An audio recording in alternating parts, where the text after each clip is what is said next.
तो इस वीडियो में हम पढ़ेंगे स्टेबिलिटी ऑफ फ्री रेडिकल्स। तो फ्री रेडिकल की स्टेबिलिटी पढ़ने से पहले फ्री रेडिकल बनता कैसे है ये जानना जरूरी है। तो सबसे पहले इस मॉलिक्यूल को देखें। इसमें कार्बन के 4 बॉन्ड्स बन रहे हैं। यहाँ पर अगर कार्बन और ये एक्स एटम, अगर इन दोनों की इलेक्ट्रोनेगेटिविटी बराबर हो जाए तो ऐसे केस में क्या होता है कि इन दोनों के बीच में शेयर हो रहा ये इलेक्ट्रॉन आपस में बराबरी से बटेगा। एक इसके पास आएगा और दूसरा इसके पास आएगा, यानी कि यहाँ पर होगा बॉन्ड का होमोलिसिस, होमोलिटिक क्लीवेज होगा। अब इस होमोलिटिक क्लीवेज से होता क्या है, ये कार्बन अपने 3 बॉन्ड्स के साथ यहाँ पर प्रेजेंट होके बना देता है एक फ्री रेडिकल, और साथ ही साथ एटम एक्स अपना एक इलेक्ट्रॉन लेके बना देता है दूसरा फ्री रेडिकल। अब इस वीडियो में हम इस फ्री रेडिकल की स्टेबिलिटी को डिस्कस करेंगे। अब होता ये है कि ये एक्चुअल में फ्री रेडिकल है 7 इलेक्ट्रॉन स्पीशीज, या फिर कहें ऑड इलेक्ट्रॉन स्पीशीज, यानी कि ये हो गए इलेक्ट्रॉन डेफिशिएंट स्पीशीज। इसमें 8 इलेक्ट्रॉन होने थे लेकिन कितने हैं, 7।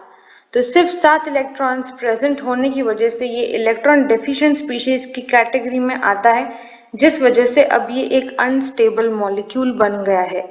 तो इस अनस्टेबल मॉलिक्यूल को स्टेबल कैसे बनाया जाए ये इस बचे हुए वीडियो में पढ़ेंगे। एक चीज हमेशा याद रखें, सबसे ज्यादा स्टेबिलिटी रेजोनेंस की वजह से आती है, उससे कम हाइपर कॉन्जुगेशन की वजह से, और सबसे कम कंट्रीब्यूटिंग फैक्टर होता है इंडक्टिव इफेक्ट। RHI सीरीज, इस सीरीज को एज इट इज लर्न कर लें। So now let's practise some example. सबसे पहले इस क्वेश्चन को देखें। इसमें इन चारों की स्टेबिलिटी ऑर्डर ढूंढनी है। तो सबसे पहले इस मॉलिक्यूल से शुरू करते हैं। इसमें ध्यान से देखें तो कॉन्जुगेशन प्रेजेंट नहीं है, इसलिए रेजोनेंस भी एब्सेंट रहेगा। नेक्स्ट आते हैं हाइपर कॉन्जुगेशन पे। हाइपर कॉन्जुगेशन इसमें प्रेजेंट है। यहाँ पर टोटल में 3 अल्फा कार्बन प्रेजेंट है, और इन तीनों के मिला के टोटल में यहाँ पर 9 अल्फा हाइड्रोजन्स हो रहे हैं। ऐसे ही नेक्स्ट आते हैं इंडक्टिव इफेक्ट पर। तो यहाँ पर टोटल में 3 प्लस आई ग्रुप्स प्रेजेंट है, यानी कि इंडक्टिव इफेक्ट के 3 प्लस आई ग्रुप्स हैं। नेक्स्ट इस मॉलिक्यूल पर आते हैं। इसमें ध्यान से देखें तो कॉन्जुगेशन एब्सेंट है, यानी कि इसमें रेजोनेंस भी एब्सेंट रहेगा। बात हाइपर कॉन्जुगेशन की करें तो यहाँ पर 2 अल्फा कार्बन है, यानी कि टोटल में यहाँ पर 6 अल्फा हाइड्रोजन्स प्रेजेंट होंगे। साथ ही साथ यहाँ पर इंडक्टिव इफेक्ट के 2 ग्रुप्स प्रेजेंट है, यानी कि यहाँ पर इंडक्टिव इफेक्ट हुआ 2 गुना। नेक्स्ट इस मॉलिक्यूल पर आते हैं। इसमें ध्यान से देखें, इसमें कॉन्जुगेशन एब्सेंट है, इसलिए रेजोनेंस भी एब्सेंट रहेगा। बात हाइपर कॉन्जुगेशन की करें तो 1 अल्फा कार्बन है, यानी कि इसके हाइड्रोजन टोटल में यहाँ पर सिर्फ 3 अल्फा हाइड्रोजन्स प्रेजेंट हैं, और इंडक्टिव इफेक्ट का सिर्फ एक ही ग्रुप प्रेजेंट है, यानी कि यहाँ पर सिर्फ एक ही प्लस आई ग्रुप लगेगा। नेक्स्ट इस मॉलिक्यूल को देखें। इसमें कॉन्जुगेशन नहीं तो रेजोनेंस एब्सेंट रहेगा। अल्फा कार्बन नहीं है, इसलिए हाइपर कॉन्जुगेशन एब्सेंट रहेगा, और इंडक्टिव इफेक्ट का कोई ग्रुप नहीं है, ना ही प्लस आई ग्रुप, ना ही माइनस आई ग्रुप, कुछ नहीं है, इसलिए इंडक्टिव इफेक्ट भी एब्सेंट रहेगा। अब इन चारों मॉलिक्यूल्स की स्टेबिलिटी को कंपेयर करते हैं। तो RHI सीरीज के हिसाब से अगर कंपेयर करें तो रेजोनेंस तो सब में एब्सेंट है, हाइपर कॉन्जुगेशन से ही कंपेयर करना पड़ेगा। स्ट्रक्चर ए में 9 अल्फा हाइड्रोजन है, यानी कि वो सबसे ज्यादा स्टेबल होगा। उससे कम स्ट्रक्चर बी 6 अल्फा हाइड्रोजन वाला, उससे कम 3 अल्फा हाइड्रोजन वाला स्ट्रक्चर सी, और लास्ट में होगा स्ट्रक्चर डी जिसके पास कोई भी अल्फा हाइड्रोजन नहीं है। तो ये हुआ इसका स्टेबिलिटी ऑर्डर। नेक्स्ट इस क्वेश्चन को देखें। इसमें इस मॉलिक्यूल से शुरू करते हैं। इसमें ध्यान से देखें, यहाँ पर डबल बॉन्ड, सिंगल बॉन्ड और फ्री रेडिकल का कॉन्जुगेशन है, यानी कि इसमें रेजोनेंस प्रेजेंट होगा। साथ ही साथ इसमें 2 रेजोनेटिंग स्ट्रक्चर बनेंगे टोटल में। नेक्स्ट आते हैं हाइपर कॉन्जुगेशन पे। तो यहाँ पर ये अल्फा कार्बन प्रेजेंट तो है, लेकिन इसकी हाइब्रिडाइजेशन है sp2, जबकि अल्फा कार्बन की हाइपर कॉन्जुगेशन में हाइब्रिडाइजेशन होनी चाहिए sp3, यानी कि इसमें हाइपर कॉन्जुगेशन भी एब्सेंट रहेगा। नेक्स्ट आते हैं इंडक्टिव इफेक्ट पे। तो यहाँ पर अल्कीन ग्रुप प्रेजेंट है, यानी कि यहाँ पर लगेगा -I इफेक्ट। नेक्स्ट आते हैं इस मॉलिक्यूल पे। इसमें ध्यान से देखें, कॉन्जुगेशन है नहीं तो रेजोनेंस एब्सेंट रहेगा। हाइपर कॉन्जुगेशन की बात करें तो यहाँ पर अल्फा कार्बन है sp3 हाइब्रिडाइज, यानी कि इसके 3 हाइड्रोजन प्रेजेंट होंगे, काउंट किए जाएंगे, इसमें 3 अल्फा हाइड्रोजन प्रेजेंट हुए। साथ ही साथ यहाँ पर CH3 ग्रुप प्रेजेंट है, यानी कि यहाँ पर एक +I इफेक्ट भी लग रहा है। और लास्ट इस मॉलिक्यूल में ना ही रेजोनेंस है, हाइपर कॉन्जुगेशन और इंडक्टिव इफेक्ट सब एब्सेंट है। तो अब इन तीनों मॉलिक्यूल की स्टेबिलिटी को कंपेयर करते हैं तो सबसे ज़्यादा स्टेबल होगा ये वाला मॉलिक्यूल, क्योंकि इसमें 2 रेजोनेंस स्ट्रक्चर बन रहे हैं। तो स्ट्रक्चर ए हुआ सबसे ज़्यादा स्टेबल। उससे कम स्टेबल होने वाला है हाइपर कॉन्जुगेशन वाला, यानी कि इसमें स्ट्रक्चर बी हुआ थोड़ा कम स्टेबल।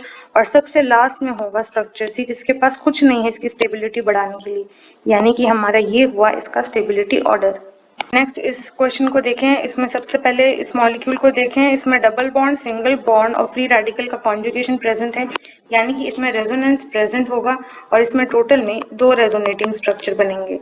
जबकि इस मॉलिक्यूल में कॉन्जुगेशन प्रेजेंट है, रेजोनेंस प्रेजेंट है और टोटल में 4 रेजोनेटिंग स्ट्रक्चर बनेंगे। तो ऑब्वियसली दिख रहा है कि ये वाला मॉलिक्यूल ज़्यादा स्टेबल होगा क्योंकि इसके पास ज़्यादा रेजोनेटिंग स्ट्रक्चर है। बात हाइपर कॉन्जुगेशन इंडक्टिव इफेक्ट की भी कर सकते थे, लेकिन वहाँ पे ज़्यादा जाने की ज़रूरत नहीं, फिजूल में आंसर ज़्यादा लंबा और कॉम्प्लेक्स हो जाएगा। सिर्फ रेजोनेंस की मदद से भी क्वेश्चन सॉल्व किया जा सकता है।